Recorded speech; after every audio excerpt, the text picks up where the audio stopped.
Kom, laat ons jubel voor die Heer.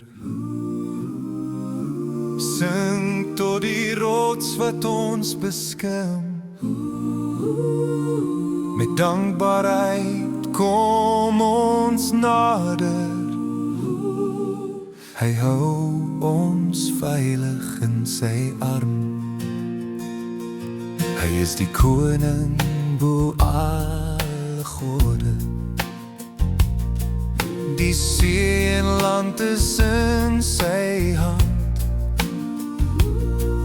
Die berge buig voor sy majesteit. Ons kniel voor hom, ons God so groot en grand.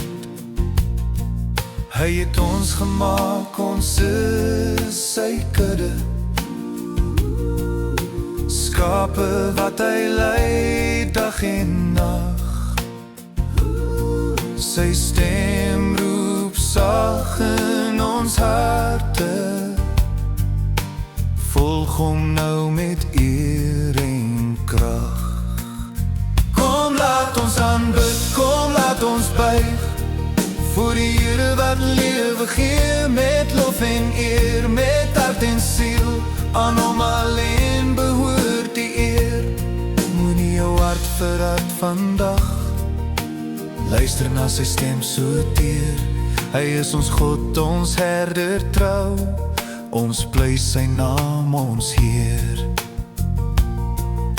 Vandag as jy sy stem hoor roep, moenie wegdraai, moenie wag. Hy lei ons deur die woestyn, hy dra ons deur elke nag. So kom met blydskap, kom met lof, laat danksegging jou lied wees, want hy is God vir ewig en altyd. Ons Skepper, ons rots, ons vredevors. 40 jaar was hy getrou,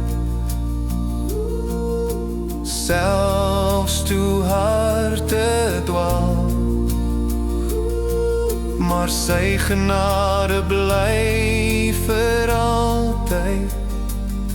Sy liefde sal nooit val.